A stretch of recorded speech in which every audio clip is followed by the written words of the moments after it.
Gonachish. Gonachish. It's good to be here. Before I get started, I just want to sing a song just to acknowledge spirit in place. In place. I'm going to sing to you a canoe song. And this canoe song talks about how wherever we go, our people are of the waters of the canoe. And many times they would travel many long distances. Oftentimes it was dark and cloudy. And our relatives would light fires on the beach for them. They look like fires on the water from a distance, these beacon fires. And they'd come in on their canoes to tell their stories, to share their songs with their friends, their family, or their relative. And then they would announce, I am here, with the intention of bringing that spirit of my ancestors, that spirit of love to you. And in that way, I give you my love and I receive your love. We've traveled a long ways. Can we come in and warm our hands? Can we come in and warm our hands? And so the song I sing is a canoe song. And I'm asking you, as you listen to this song, think about the land of your ancestors. What did it look like? What did it look like? Because you see, as I am here with you now, my ancestors are with your ancestors. Yes, to acknowledge that. Because you see, your ancestors dreamt you into existence, and here you are, and here I am. So I must never forget, and I must always acknowledge them so that they come closer to the fire to warm their hands.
Allow me to introduce myself. And I was taught that one of the most important things you could do in your life is learn how to introduce yourself. You see, we're always introducing ourselves in so many ways, other than just by using our voice, but the way we walk, the way we dress, the way we hold our hair, the way we eat, but our attitudes about who we are as a human being.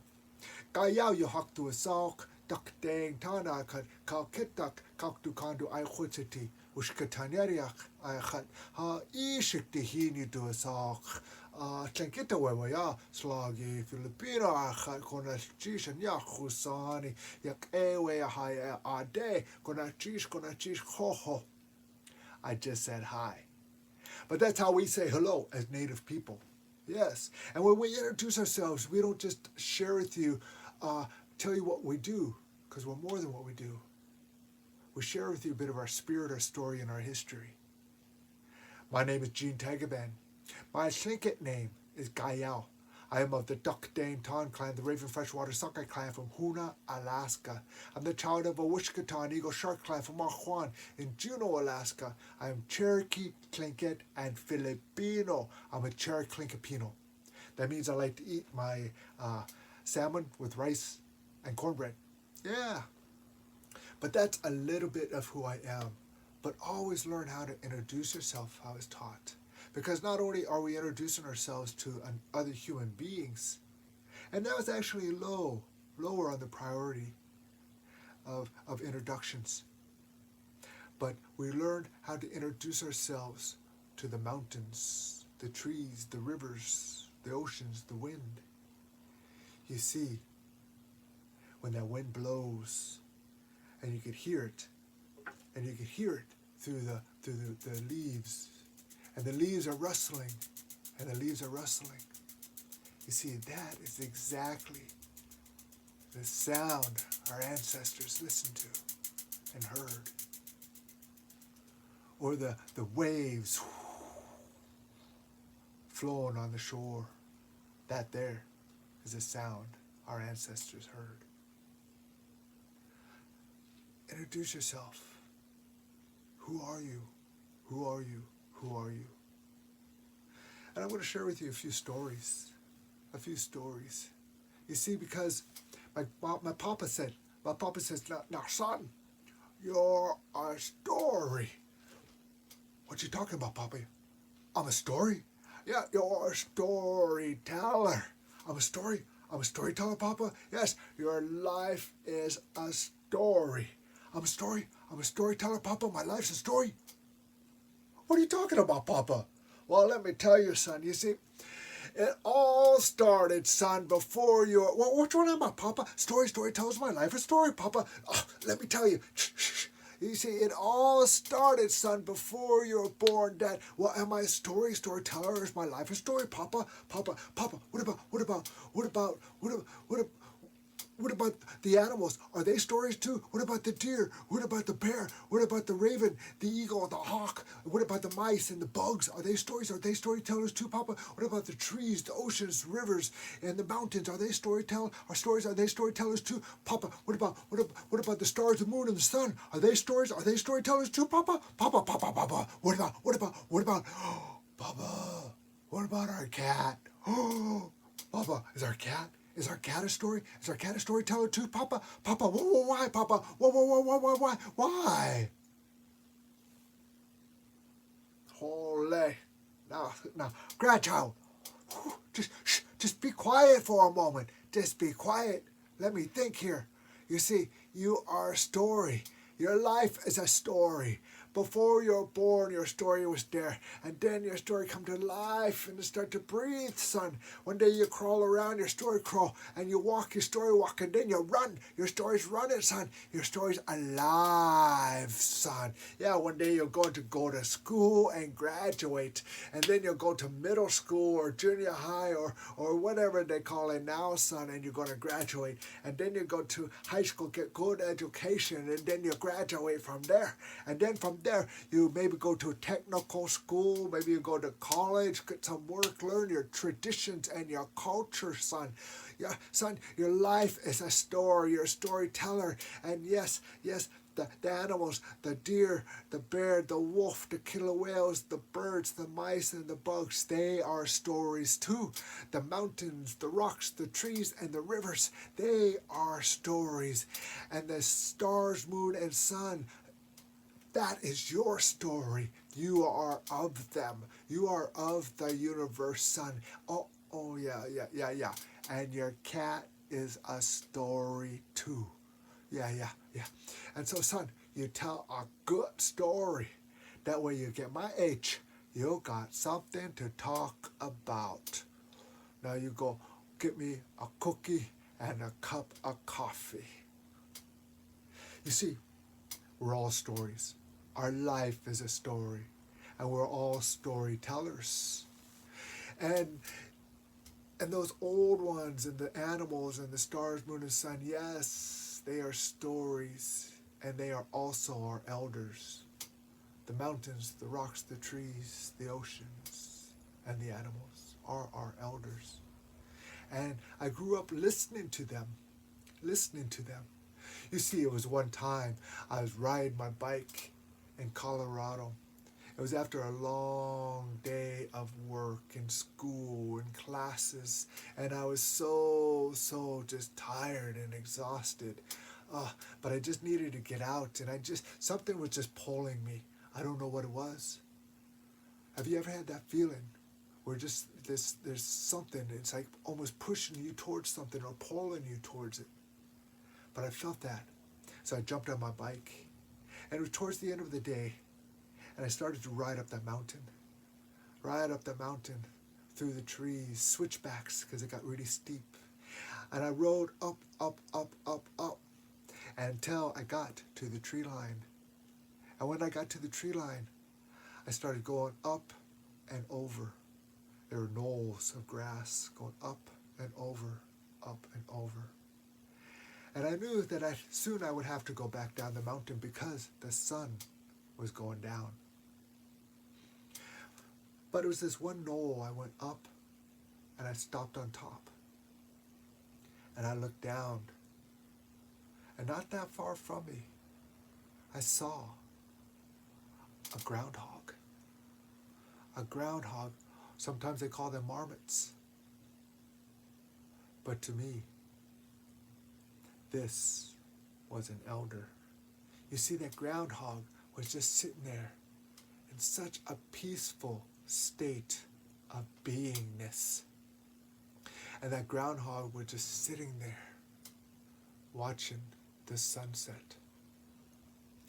And I could just see the energy and the spirit radiating off this being. And so I walked down a little bit, stopped, looked, just to see if it was okay. I walked down a little bit further, stopped, looked, to see if it was okay. And I walked down a little bit further. I got about 5 feet away from him. And then he just looked at me. And he looked at me as if he was saying, yes, come, sit with me, sit with me, sit with me. And I sat there, right next to this groundhog. And I sat there, watching the sunset. It was beautiful. As the sun went down,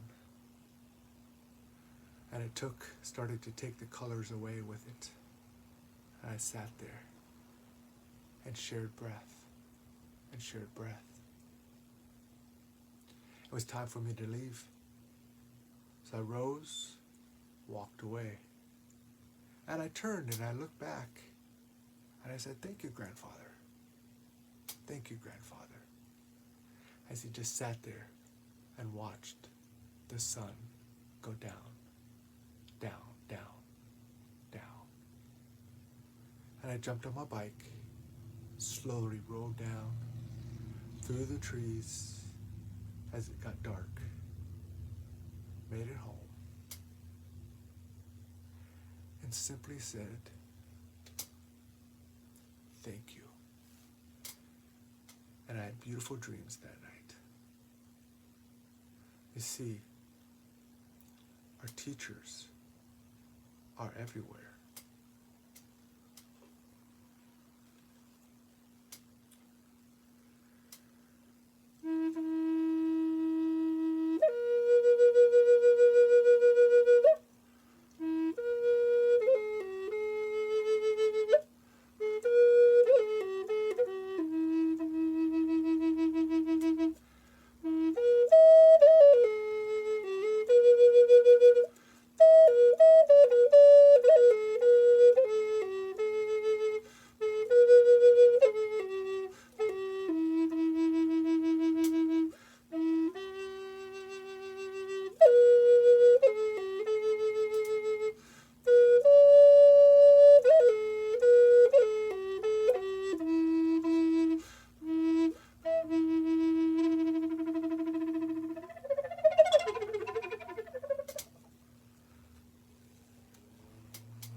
I was a young boy.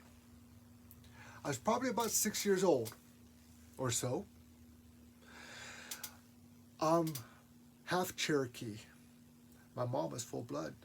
She traced our lineage back before the Trail of Tears to Georgia, Tennessee area. But during that trail, many of our relatives passed on.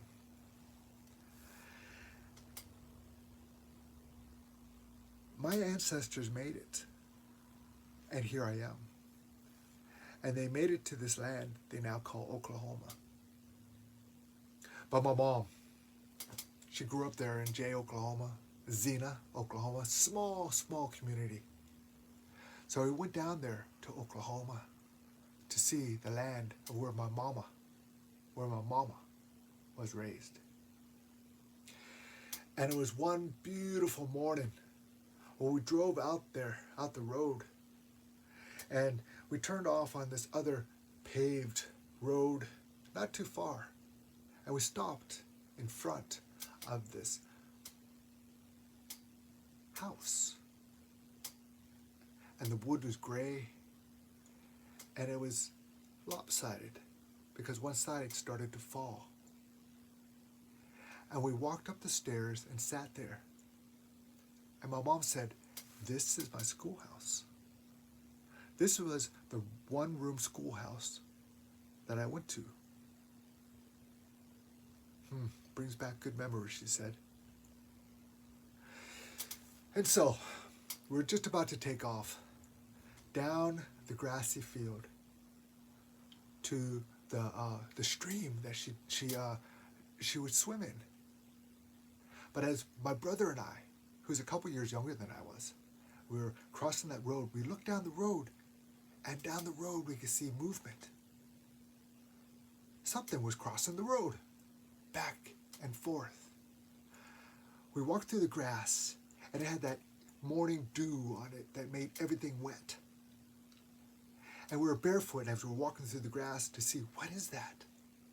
And we noticed that there were frogs, toads, going back and forth in the morning time across that road. And we're like going, Mom, look at it, it's a frog, Mom. Can we have a frog? Can we take a frog with us? Mom, let us take a frog with us. Come on, Mom. And she goes, no, you leave them here. Those are Oklahoma frogs. Oh, those aren't Alaska frogs. You leave them here. This is their home. This is the home. We don't want to relocate them anywhere else because this is where they belong. Oh, Mom. All right. So we went down to the creek. And I got to tell you something about this creek. The creek, oh, it was so clear, crystal clear. You could see the bottom. I don't know how deep it was, but the sun would shine down and reflect off rocks on the bottom. And it looked like diamonds and sparkles all along the bottom of this creek. And the water was so fresh and so cool. It was that coolness that just wakes you up. That as if it heals you just going into that water. But before we went into the water, there was a cliff on the other side of the creek. And my mom says, now you boys, see that creek over there? You don't go over there. Because in those little holes in the creek, the ones right there, yes, the top ones are where the swallows go in and out. They fly in and they fly out. They're nesting. But then the ones that are lower, that is where the snakes are. They live in those holes in that cliff. And then the ones that are even lower, that is where the little people live. The little people, yes, the little people. The ones that will come into your dreams and teach you, tell you stories. But if you don't listen, they will also cause thunder and lightning to come. Ah, that's where the little people are. Stay away from the cliff. So my brother and I, we went into the creek. Oh, and it felt so good. We were splashing around. But I just couldn't help but notice the cliff on the other side.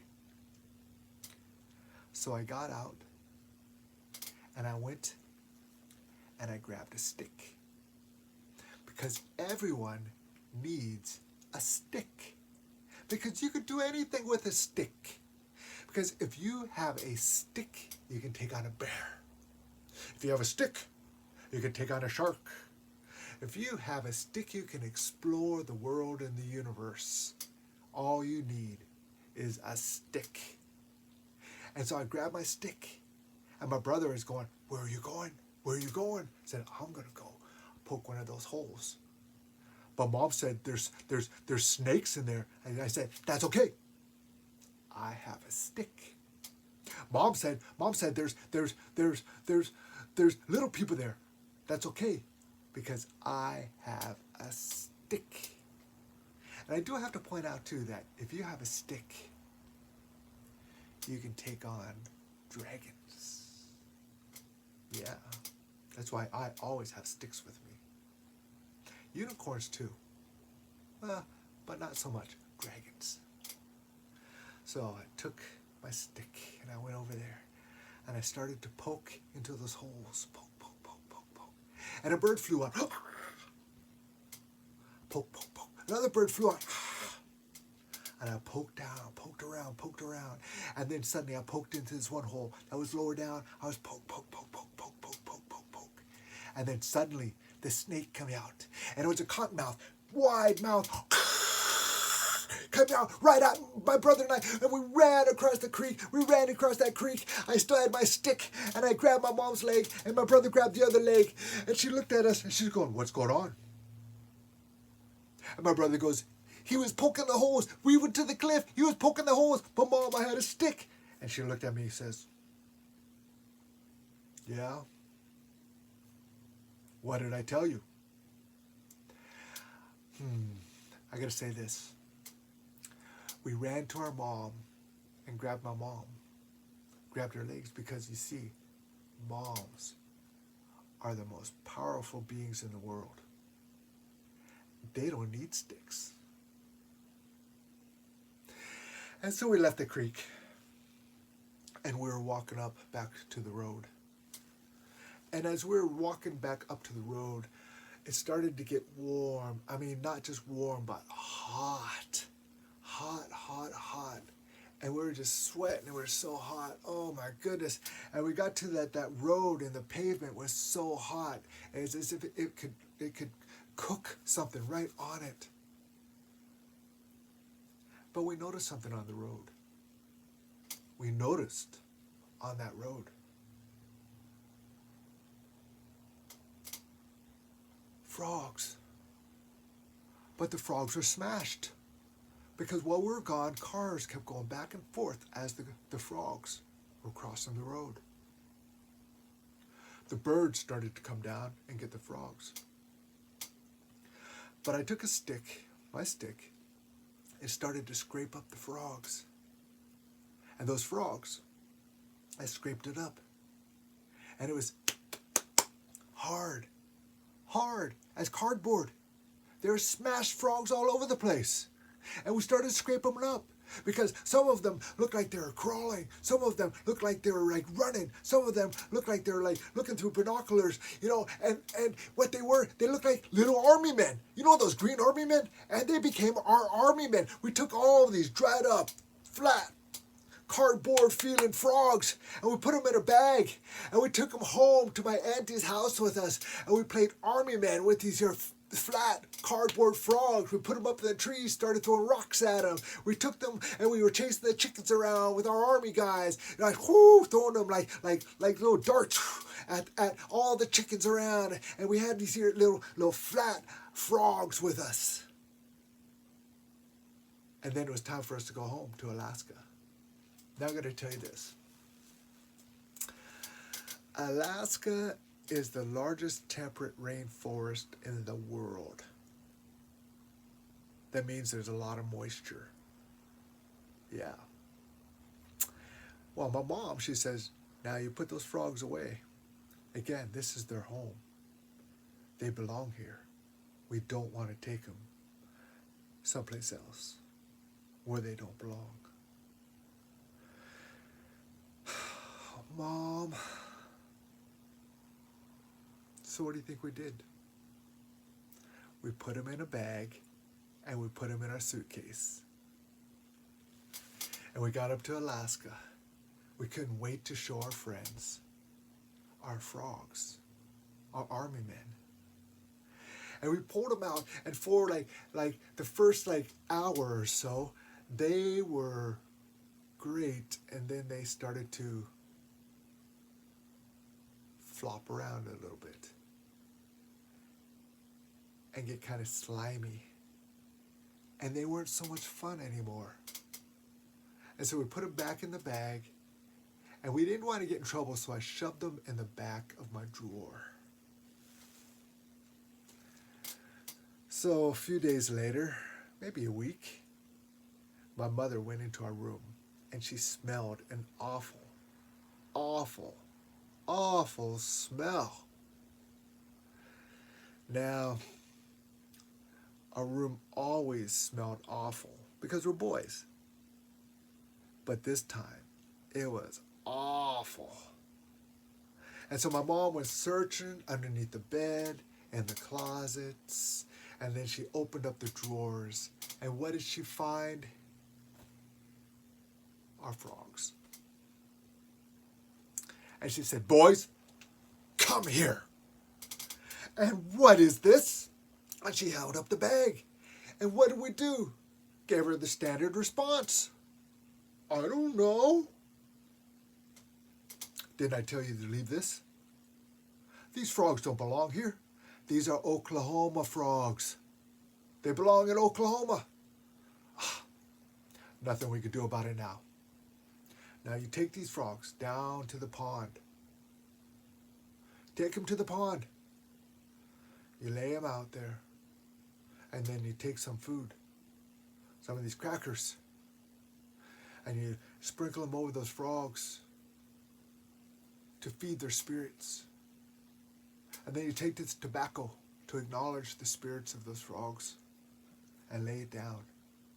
And you tell those frogs that you're sorry for taking them away from their home.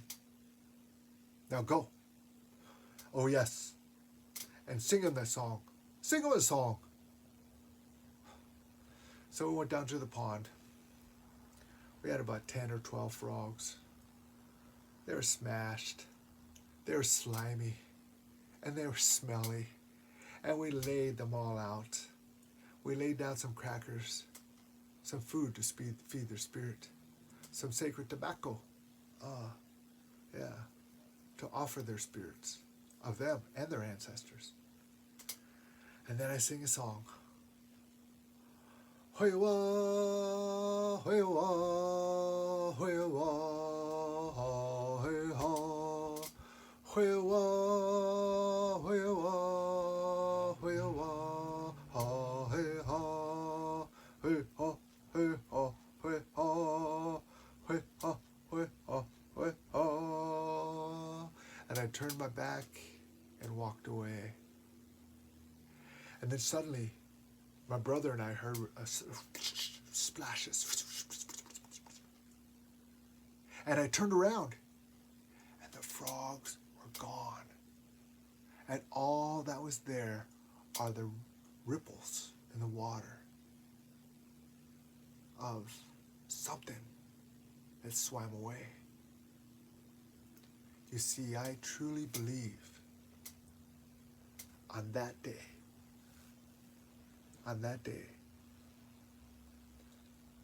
I discovered that magic and miracles do exist. And that those frogs came to life and they swam away. Yeah, I believe in magic and miracles. And I still have my stick. And I believe in dragons. And I'm still looking for my dragon. And one day, I will find that dragon.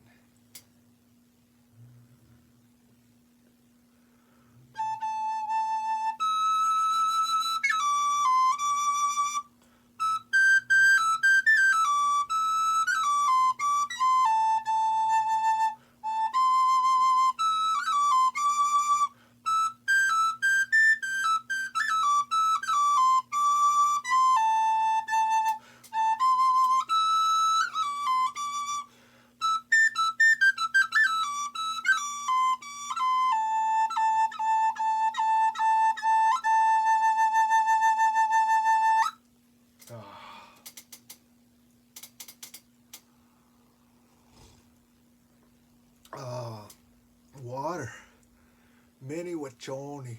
Water is life. Water is life. And so, I've had the opportunity to travel around. And oftentimes in my travels, I've had experiences. There was one time, I think I was around 20 years old or so, and I just got tired of going to school. I was going to school down in Lawrence, Kansas. You know what? And it was interesting because I went to college, and it was one of those things where man, I was like tried so hard to get out of 12 years of school. I was trying so hard. I couldn't wait to get out of school. And then I went to college, and now I'm paying to go back to school. Man, I just got tired. I needed a break. So I bought a van. A 1976 camper van. And my girlfriend and I at the time, we jumped in that van and just started to travel. Travel across the country, we said. We wanted to travel across this land where our ancestors came from and see this land. See the beauty of this land for what it is. We traveled across all the way through Louisiana, Mississippi, Alabama, Georgia, down to Florida, all the way back to South Dakota, North Dakota, Tennessee, Kentucky, up the East Coast, across the Midwest, back down through Missouri, Arkansas, and back on down. And it was this one time we found ourselves back in Louisiana. And we found ourselves planting trees for a job. Planting trees. Yeah. So we were in the van, and it was late, and we just needed a place to rest our head. So I pulled off onto the side road, a dirt road, and we drove back just a little ways, just off the highway, not too far. And as we were just about to lay ourselves down to rest, suddenly a pickup truck with those loud pipes comes driving past us, goes by us, turns around, shines its lights at us, and turns on the brights. And my girlfriend and I were like, oh no, we're in Louisiana. What are we doing? And it was just at that moment in the back of my mind, I started to hear the song of dun dun dun dun dun dun dun dun dun dun dun dun dun dun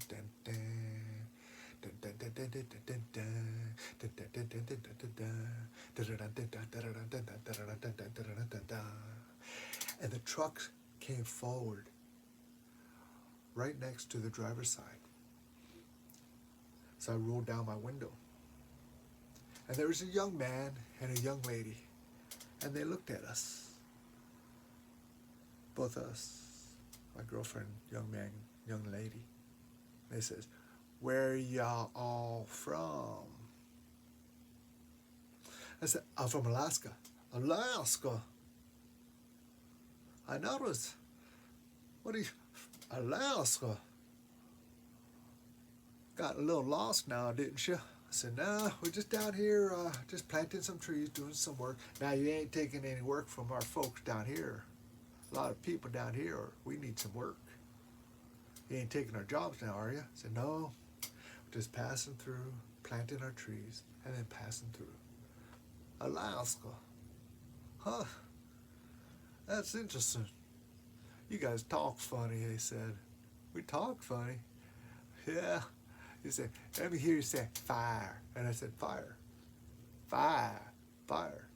No, you guys all talk funny. And we started to compare how we said words. And then we started to compare how we were raised and we grew up. Because they had no idea. They never met an Alaskan ever before. No less than an Alaska native and a Native American. And they said, you guys are interesting. You know what, my kin would like to meet you. You know, if you're around tomorrow, why don't you come on by to our place? We're having a big old get-together tomorrow. We're going to have some barbecue. We'll be cooking some hog and some chickens and all that, you know. Why don't you all come on over? My kin would be really interested in meeting you. Yeah. Why don't you come on by? I'll give you the address. It's just down the road a bit, not too far, and, you know, and come on by. I said, I don't know. We got to head on over. We got to go to Georgia. Georgia? What are you going to be doing in Georgia? We're making our way. We're planting trees, doing some work so we can make it back up north to Alaska. Well, I'll tell you what. If you go to Georgia, you stay away from Spotted Georgia now. Because Spotted Georgia, that there is where a lot of black folks live now. A lot of black folks live there in Spotted Georgia. You don't need to go over there. All right. You guys are some nice folks now. You guys are some nice folks. And now, so you got to take care of yourself. But tomorrow, if you're around, let us know. Come on and pull in. We'd love to introduce you to our kin. And so they went off. My girlfriend and I, we took a deep breath. It wasn't so bad after all. And so the next day, we started going up, taking the drive to Georgia.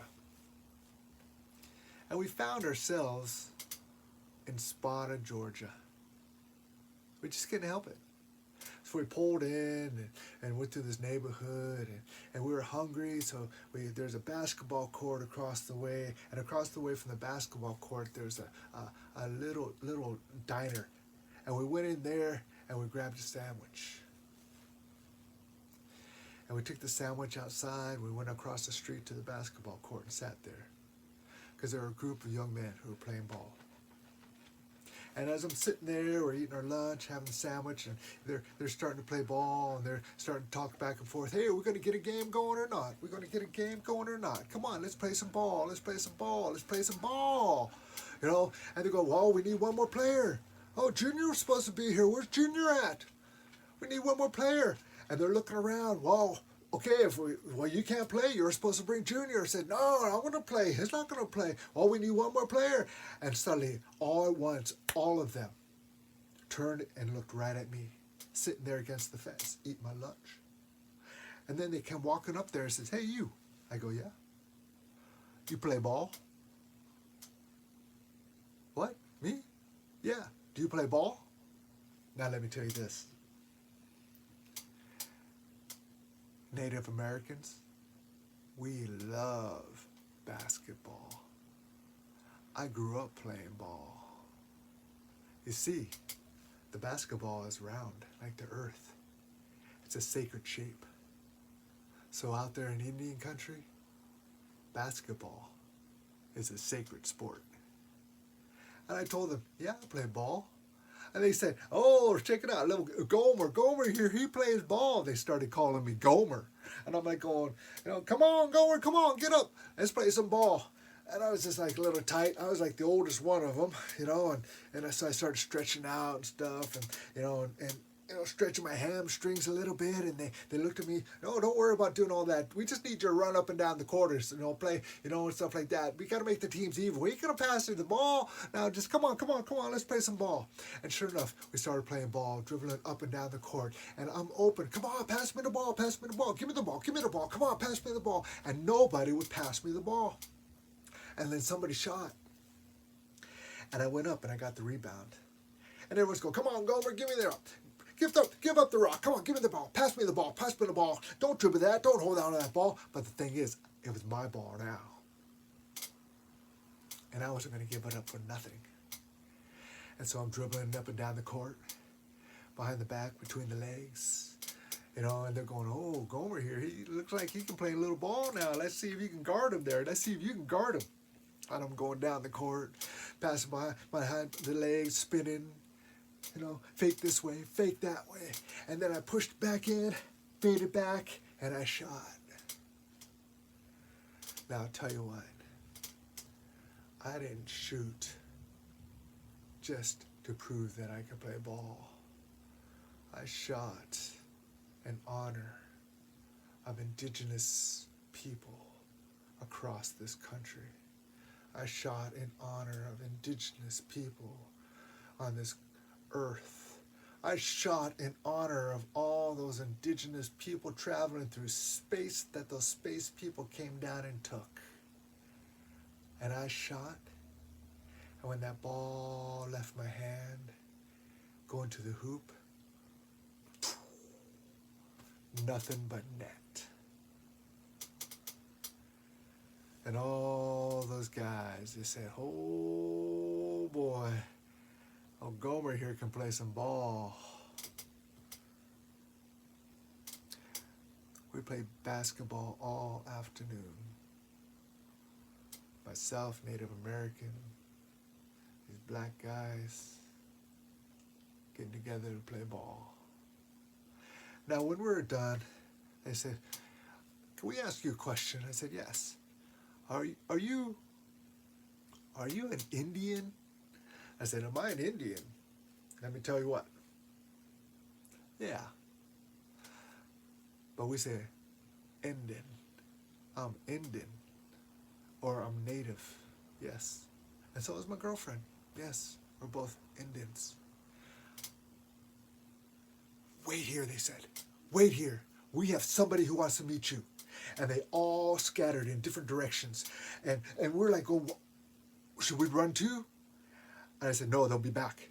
Because they left their basketball. And I knew they'd be back for the ball. So we waited there for about 10, 15 minutes. And then suddenly, a group of people show up this way. A group of people show up this way. It seemed like one from each direction, the north, east, south, and west. And they all came to meet the Indian people, meet the native people. And these black people with darker skin than us, they came to touch our skin, to feel our hair, to look at us. You see, because in their minds, native people no longer existed. The only time they saw native or Indian people were on TV or they read about them in books. They thought we're gone. And so to meet live Indian people was like such just, an amazing thing. And then they said, we want you to come with us. You can come to our house. We want you to meet somebody. You need to meet Uncle Leroy. And so we went to the house.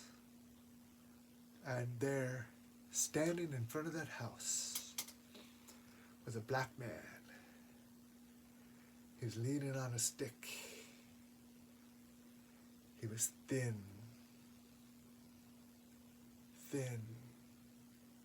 fairly tall, and his skin was as black as the raven. He had a long beard, white, long hair, white.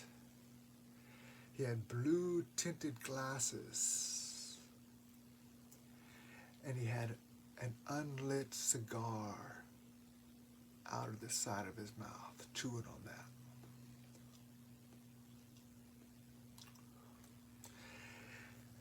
And as I walked up there to him, he looked me up and down,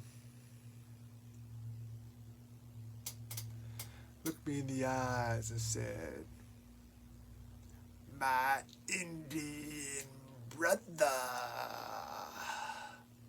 You see, Uncle Leroy was in the Korean War. And when Uncle Leroy was in the Korean War, he was a young, scared black man. He didn't know what he was doing there, and the shells and bullets started to fire past his head and blasting all over the place. And it was right at that moment there were two other Indian men. They were in a foxhole. They were dug in there, smoking cigarettes, praying, because you see, cigarettes, smoke is a sacred plant of native people. And as they're smoking their cigarettes, they're praying, Tangashlia. Oh, me and my brother here, we're in a place, we're in a hard spot here. Oh, watch after us, take care of us, so that we make it home in a good way, and we make it home alive, and that we can help our other brothers here too.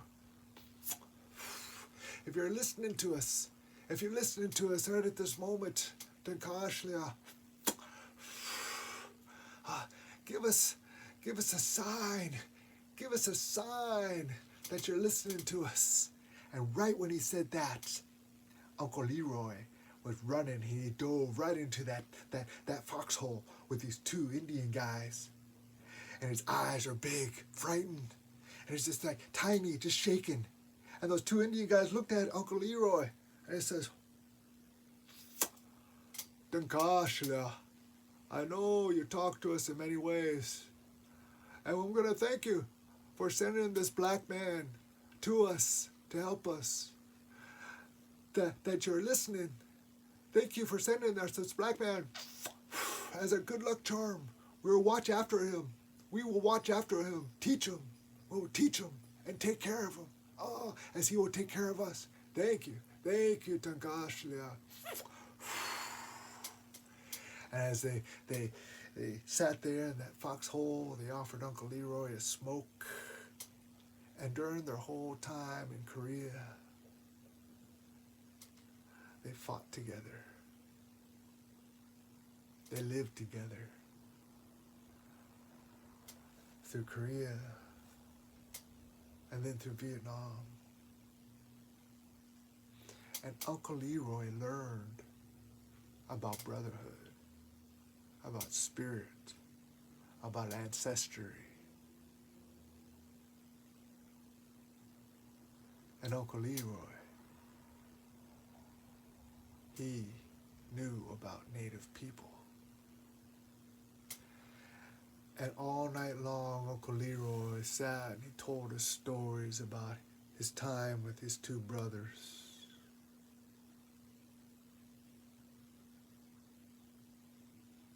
And the next day, we said, we have to go now, Uncle Leroy.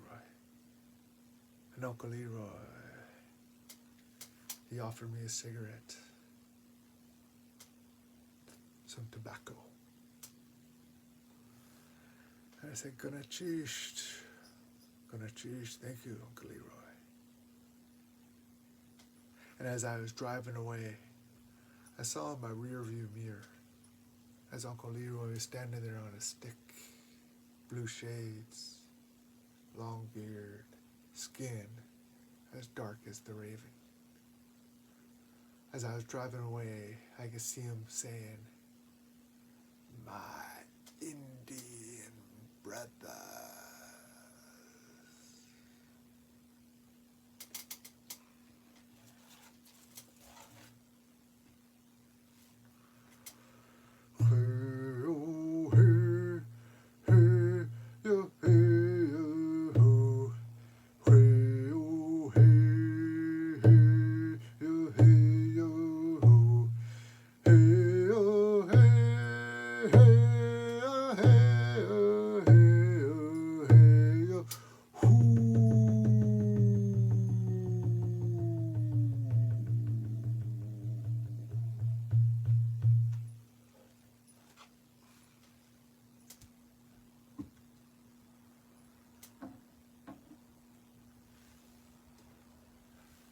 There was a young girl. She loved to go to her grandmother's house and listen to her grandmother tell her stories. Her grandmother would tell her stories about bear, killer whale, wolf, deer, about journeys on the canoes, about the people. But she loved to hear the stories that her grandmother told of her grandfather. You see, she loved to sit there at her grandmother's house and listen to the stories because out there in the village where she lived, there's so much hurt, there's so much pain, confusion, anger. sometimes she would get overwhelmed. So she would sit there with her grandmother and listen to her tell these stories.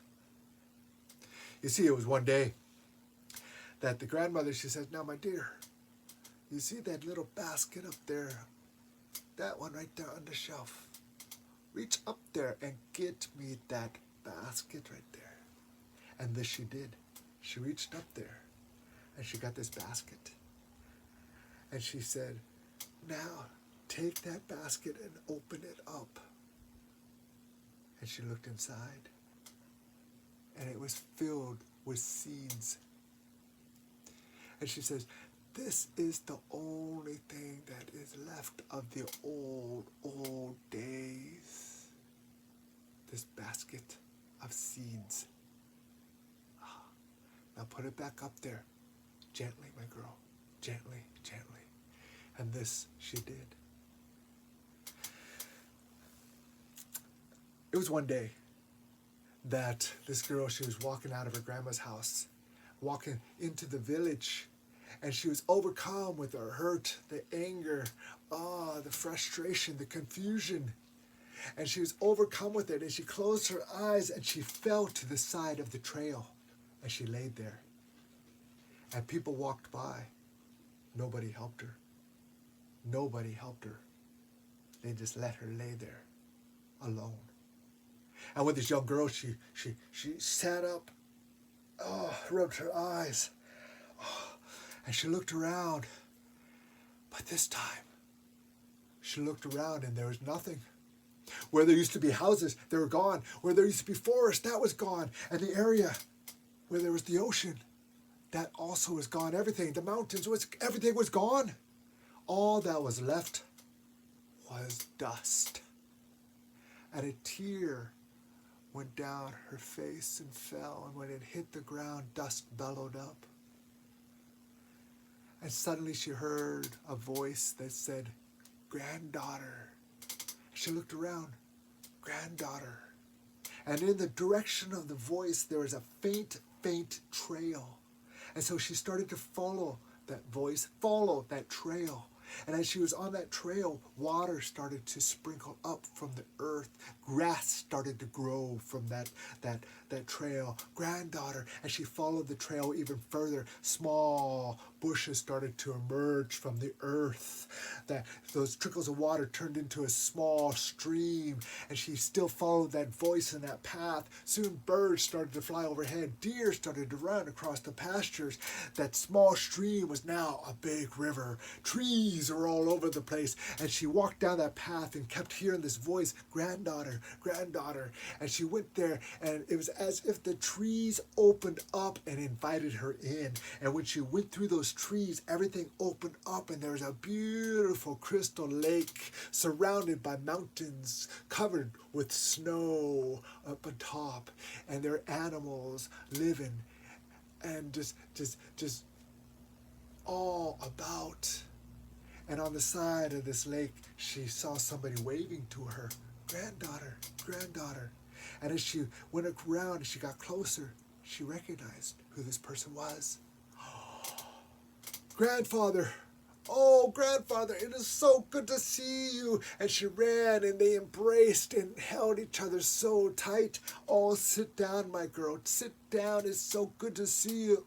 Oh, so good to see you. Now tell me, how is your grandmother?" And she would tell her how her grandmother would just tell her stories, and they would laugh and cry, and they would eat food together.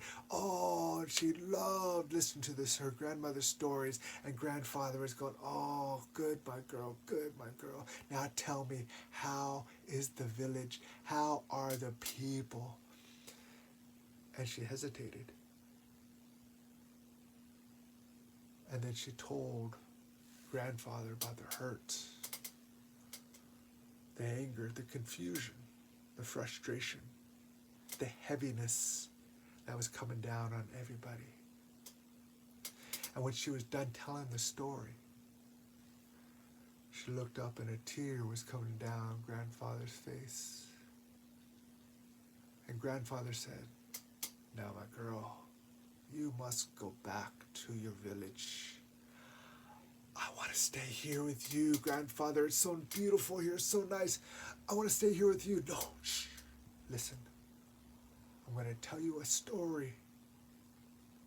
And when I'm done, you must go back to the village. So she sat there and she listened as grandfather told her the story. And after he was done, she understood. She understood, yes, she has to go back. But I'm afraid, grandfather. I'm afraid, granddaughter. Just tell the story. And they embraced. They held each other. Goodbye, my girl. Just tell the story. And so she walked around that lake. She walked back through those trees as they closed up. She walked past that river, those bushes, the birds, to the place where everything was just a small stream, small grass, trickles of water. She walked back to the place where everything was just dust. And a tear went down and fell in the dust. And when she opened her eyes again, this time the houses were back, the trees were back, the ocean was back. She was back in her village. Oh my goodness, she's back in her village. And then she heard her grandfather's voice, just tell the story. I'm afraid, I'm afraid. Just tell the story. And so she goes to the middle of the village. And she begins to tell the story. And one by one, the people stop. One by one, the people begin to listen. And soon, one by one, everybody in the village is there, listening to her, telling the story. And when she's done telling the story, she goes, now, go to my grandma's house. Go get my grandma, bring her here. And that seeds, that basket of seeds that is on the cupboard, on the shelf, bring it to me. And this they did. Now give me that basket. And this they did. She opened it. Now each of you pass the basket around, but first take a pinch of seeds out. And this they did. Now take some of those seeds and feed the one who is next to you. And this they did. Now feed those who cannot feed themselves. And this they did. Now take the rest and feed yourself. And this they did. And that is when the people started all over again.